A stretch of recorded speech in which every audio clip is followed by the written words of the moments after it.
My neighbor demanded I cut down my trees because they block my view. When I refused, she hired someone to chop them down without my permission. I called the police as she screamed, "I deserve a better view."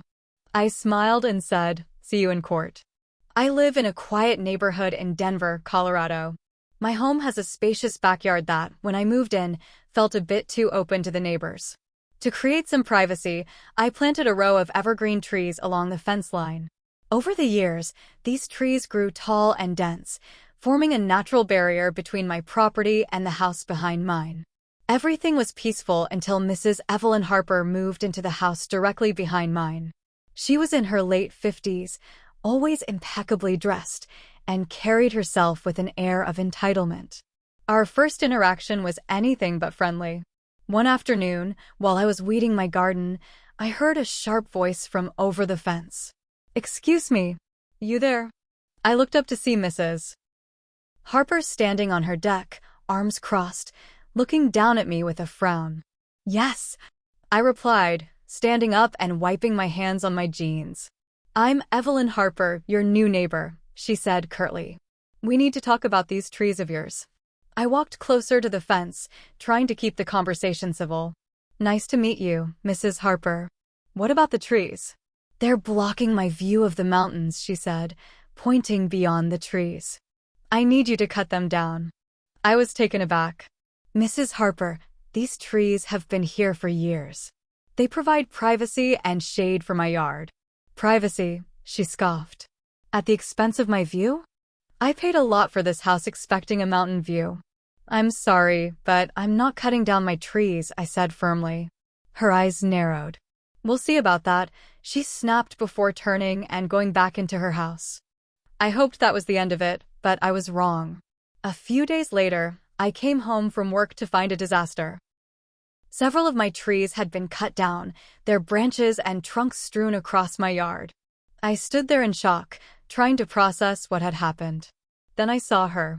Mrs. Harper was standing on her deck, a satisfied smirk on her face. "Now we both have a better view," she called out. "You had no right to do this." I shouted, anger boiling inside me. "I have every right," she retorted. "I deserve a better view." Without another word, I pulled out my phone and called the police. As I explained the situation, Mrs. Harper's smirk faded. When the officers arrived, they took statements from both of us. Mrs. Harper admitted to hiring someone to cut down the trees, but insisted she was justified. "Ma'am, you can't just cut down someone else's trees," one officer explained. "That's destruction of property." "They were blocking my view," she exclaimed. "That doesn't give you the right to remove them," the officer said. "You'll need to settle this in court." I turned to Mrs. Harper, my anger replaced with determination. "See you in court." The legal battle was exhausting. My attorney explained that in Colorado, trees are considered property, and unlawfully removing them can result in hefty penalties. During the trial, it came to light that Mrs. Harper had hired a tree removal service, falsely claiming the trees were on her property. The company's records showed she paid them to cut down the trees without verifying property lines. The court found Mrs. Harper guilty of trespassing and property damage. She was ordered to pay for the cost of replacing the trees and additional damages for the loss of privacy and aesthetic value. The total came to over $50,000. But it didn't end there. The Homeowners Association fined her for violating community guidelines. Her reputation in the neighborhood was ruined. People whispered about her actions, and she became isolated. Eventually, Mrs. Harper put her house on the market and moved away. The experience taught me the importance of standing up for my rights and seeking legal recourse when wronged. My new trees are growing, and the view from Mrs. Harper's former property remains obstructed. About a month after the court ruled in my favor, things started to settle down. At least, that's what I thought. Then strange things began happening. First, my mailbox was smashed. Not just dented, completely destroyed. It looked like someone took a bat to it. I figured maybe some kids were messing around, but then it happened again the following week. I installed a camera near the driveway. That night, around 2:40 a.m., I caught blurry footage of a dark SUV pulling up and someone getting out. Hood up, face turned away. The person ran up to the mailbox, smashed it with something, and took off. I sent the footage to the police. They said they'd look into it, but warned me it might be hard to ID the person. I had a feeling I already knew who it was. But without proof, what could I do? Then one morning, I noticed my side gate was wide open. That gate always stayed locked. I walked around the yard and saw deep scratches on my new trees. Someone had tried to damage them. Not enough to kill them, but enough to leave marks, like a warning. I called the police again. They came, took photos, filed a report, and left. They told me to stay alert and maybe get more cameras. I didn't see Mrs. Harper for a while after the trial. But one day, I spotted her SUV in the grocery store parking lot. She was standing beside it, talking to a man. I recognized him from the tree removal company. The same guy who cut down my trees without checking the property line. I knew because he had testified in court. They were both laughing like nothing had happened. That same week, I started getting letters in the mail. No return address. Just short, type notes. Still think you won? Watch your back. You think it's over, but it's not. The police collected the letters. I kept installing cameras front yard, backyard, driveway. I even put one near the tree line where the damage had happened. I stopped sleeping well. Every sound at night made me get up and check the windows. I was constantly on edge. And then, the twist I didn't expect. I came home one afternoon and noticed a car parked across the street. Same car. Every day for 3 days straight. A beige sedan with out-of-state plates. On the 4th day, I walked over. Knocked on the window. The woman inside was startled. She rolled it down just a crack. "Can I help you?" I asked. "I'm just waiting for someone," she said quickly. But something felt off. She drove away. Next day, same car. I wrote down the plate number. Turned out she wasn't from the neighborhood. She wasn't even from Colorado. A friend who works at the DMV helped me check it. The car was registered in Nevada. I didn't know anyone from Nevada. I told the police. They said it was suspicious, but they couldn't do anything unless she trespassed or broke a law. They told me to keep documenting everything. Then one morning, I opened my front door and froze. On the ground was a severed tree branch. Clean cut. Placed right in front of my door like a message. I looked around. No one in sight. I checked the cameras, nothing. Whoever left it had somehow avoided all of them. That was when I knew this wasn't just about trees anymore. This was personal. 2 days after the tree branch showed up on my doorstep, I found a dead bird near my back porch. A crow. Neck twisted, body untouched. Just lying there. I buried it under the big pine at the edge of my yard. Told myself it could have been a cat or something, even though I didn't believe it. Later that week, my motion sensor light in the backyard started flickering like it was being triggered over and over again. I watched the footage. Nothing. Just the light going off, no movement. At 2:03 a.m. Every night. I checked the wiring, nothing wrong. Then I remembered what the officer said. Stay alert. I started sleeping in short bursts. One night, I was lying on the couch half awake when I heard what sounded like a shovel scraping against dirt. I jumped up, grabbed a flashlight, and went outside. I scanned the yard, nothing. But when I walked toward the tree line, I noticed it. Fresh dirt. A shallow trench right along my fence, no more than 2 feet long. Looked like someone had started digging and then stopped. Why would anyone dig there? I started to fill it in with my own shovel, trying not to think too much. When I was almost done, I hit something solid. I knelt down and dug around it. It was a small box, plastic, taped shut. Inside, a broken pair of glasses, a lighter, and a photo of me. Standing in my backyard. A photo I never took. The next morning, I drove straight to the police station and handed it over. They asked if I had enemies. I said only one person came to mind, and they already knew her name. Mrs. Harper had moved out, but that didn't mean she was done.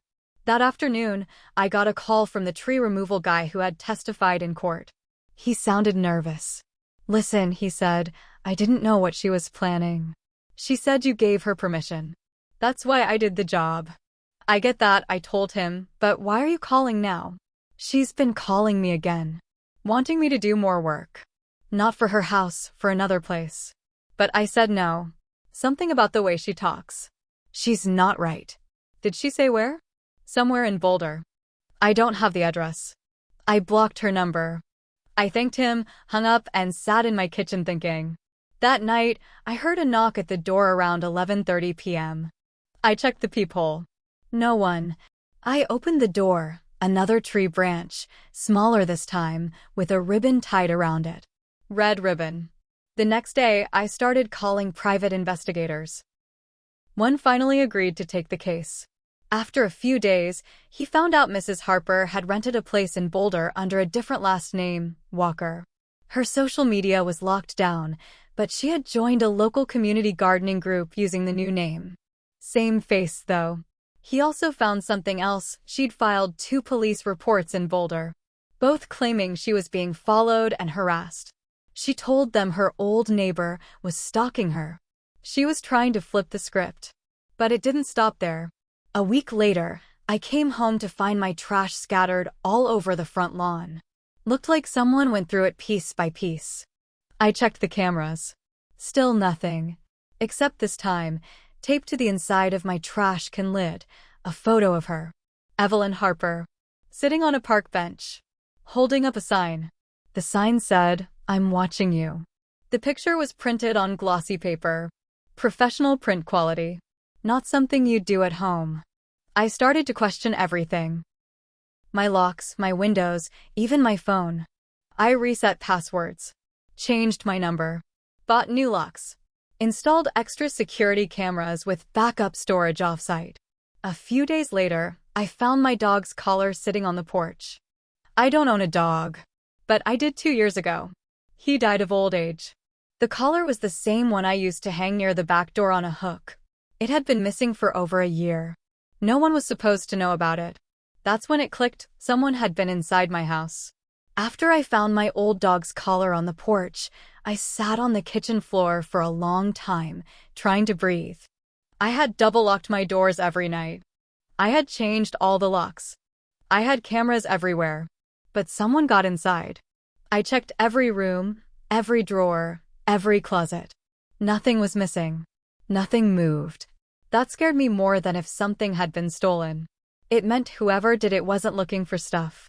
They were sending a message. That night, I couldn't sleep. I sat by the window with a baseball bat and kept the lights off. Around 3:15 a.m., I saw it. Movement by the back fence. I stayed still, barely breathing. A shadow moved behind the trees, then slipped through the side gate. I knew that shape. That walk. It was her. Mrs. Harper. She was wearing black, hood pulled up, and holding something in her hand. I waited until she was halfway across the yard, then hit the spotlight. Bright white light flooded the backyard. She froze like a deer in headlights. I stepped out the back door, bat in hand, camera in the other. "Smile," I said. She turned and ran. I chased her through the yard, around the garage, and back toward the gate. But this time, I had locked it from the outside. She slammed into it and stumbled. I got closer. "What are you doing here, Evelyn?" I shouted. She didn't answer. Just stared at me, breathing hard. "You've been leaving things. You broke in. You left my dog's collar." Still nothing. I called the police right then, still holding the bat and the camera pointed at her. She tried to climb the fence. I didn't stop her. She got over and disappeared into the night. But the police came. I showed them the video. I gave them everything: photos, letters, the box with my picture in it, and now a new video of her on my property. This time, they acted fast. A few days later, she was arrested in Boulder. The charges were serious: trespassing, stalking, destruction of property, breaking and entering. And now, with the photos and evidence I gave them, they tied everything together. But here's the thing. I made mistakes too. I didn't press hard enough the first time. I didn't get a restraining order after the court case. I didn't follow through when things got weird. I thought it would all go away. I underestimated how far she would go. In court, she sat there like she didn't hear a word anyone said. When they listed all the things she'd done: breaking into my house, digging in my yard, taking things from my trash, getting inside when I wasn't home. She didn't flinch. Then they showed the photo of her holding that sign, "I'm watching you." That's when I saw it. The smirk. Like none of this mattered. Like she was still winning. But this time, she didn't walk away. She got sentenced to 5 years. She cried then. Said it wasn't fair. Said I ruined her life. The judge didn't care. You trespassed. You stalked. You scared someone for over a year. You broke into their home. You manipulated people. This is not about trees. This is about control. She went quiet after that. I went home. Had all the locks changed again. Upgraded my security one more time. I planted more trees. I don't sleep great. Not yet. I still check every camera feed before bed. I still walk the perimeter some nights. But I'm healing. I learned that when someone shows you who they are the first time, believe them. And if someone destroys what's yours, then smiles while doing it, don't turn your back. Because revenge doesn't always come loud and messy. Sometimes it comes slowly. One broken mailbox at a time. One silent night at a time. Until the monster you ignored is standing at your back door.